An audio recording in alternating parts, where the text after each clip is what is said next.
بسم الله الرحمن الرحيم maanta waxaanu eegaynaa noocyadii loo kala qaybinay stroke waxaan ka soo hadalnay si guud qaybihiisa waxaan u kala qaadnay venous iyo arterial maanta waxaan ka hadlaynaa arterial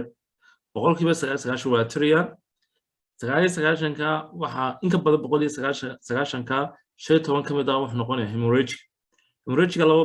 loo sii kala qaadayo mid la yiraahdo brain parenchyma oo 10% ah iyo 5% oo ah subarachnoid hemorrhage. Okay, subarachnoid hemorrhage kaasaan ku hadlaynaa maanta. Waa maxay subarachnoid hemorrhage? Subarachnoid hemorrhage waa bleeding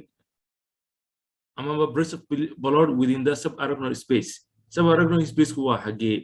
layerka labaad ee meningiska ee la yiraahdo arachnoid hoostiisa. Bleeding ku sameysmaya waxa loo yaqaanaa subarachnoid hemorrhage. Subarachnoid hemorrhage. Okay, marka isaga laba qaybood kala qaybinaynaa. waa mid uu jiro head injury oo la yiraahdo traumatic subarachnoid hemorrhage iyo mid isagu iskii u dhaca oo la yiraahdo spontaneous subarachnoid hemorrhage.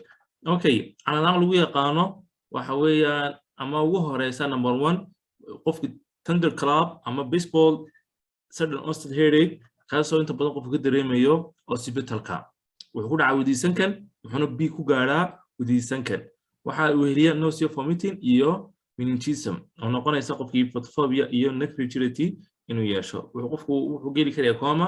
seizure buu yeelan karaa qofku sudden death ayuu yeelan karaa ECG-giisa waxa lagu arkayaa karaya ST elevation of ECG. Okay, waxa jira xanuuno ama conditions associated la ah breast aneurysm ku dhacaya inta badan communicating arteries marka waxa loo soo gaabsadaa make and SAH malform for M, aortic dissection for A, kidney disease for K. Kidney disease wuxuu jeedaa autosomal dominant polycystic kidney disease. Iyo E for Ehlers-Danlos syndrome. Iyo sickle cell anemia. A for atherosclerosis iyo history ama familial. Marka calaamadda wuxuu noqonayaa subarachnoid hemorrhage wuxuu noqonayaa hypertension ku noqonayaa ama whitening buu ku yeelanayaa sawirka.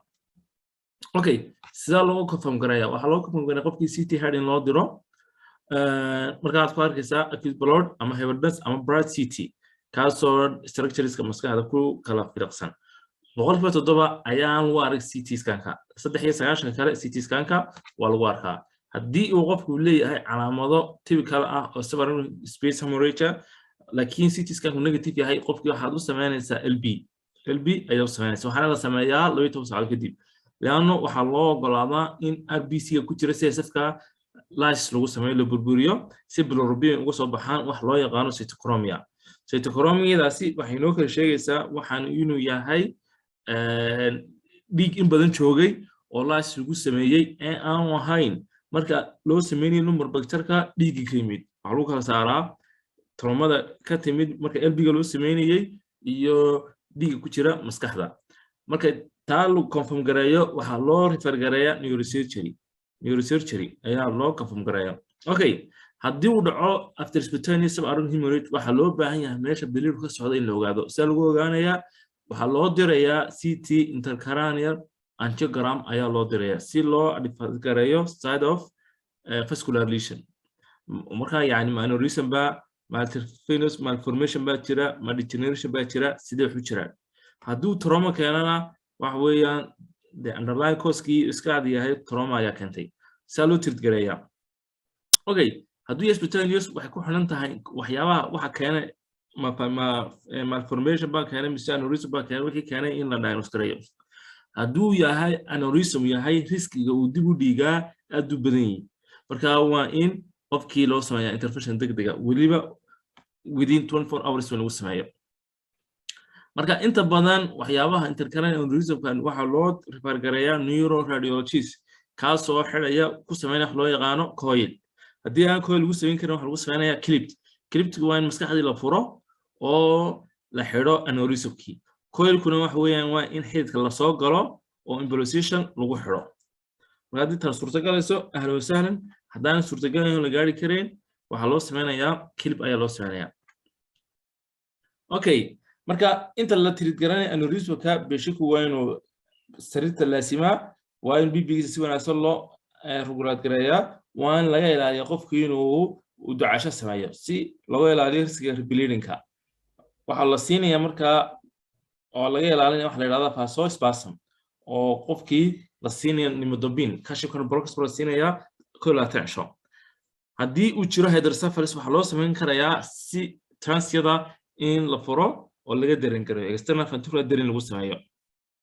baag dibadda ah lagu xiro ama si permanent ah in loo sameeyo ventricular peritoneation ventricular maskaxda iyo peritoneumka shantii lagu sameeyo complication muxuu yeelan karayaa rebleeding oo ah the most common cause of death waxaana uu ku imaadaa inta badan 10% wuxuuna dhacaa within first 12 hours marka waxaa lagu garanayaa qofkii calaamadiisa ka sii darayaan masala lagu dhaano garanaya qofka waxaan u dareemaa maxay CT scan mortality-giisuna waa very high 70% weeyaan waxaa kaloo dhici karaya vasospasm oo la yiraahdo delayed cerebral ischemia oo dhaca inta badan 7 to 14 days after onset saa ku daweynaa hore sheegnay waxaan siinaynaa nimodobin baa siinaynaa waxaa dhici karaya siyaag kaasoo keeni karaya hyponatremia waxaa dhici karaysa seizure waxaa iman karayaa in dhiigga maskaxda si safkii buuxiyo uu keeno maxay hydrocephalus waxaa dhici karayaa inuu ku keeno sudden onset death okay waxaa jira waxyaabo predict karaya subarachnoid hemorrhage-ka prognosis-kaasi yani waxa kamid ah conscious level qofka marka la soo calaamad waxa kamid ah age-ka haduu yahay waa poor prognosis iyo amount-ka dhiigga ka muuqda CT scan-ka okay xagga ayaan ku daynaynaa adayad umahadsantiin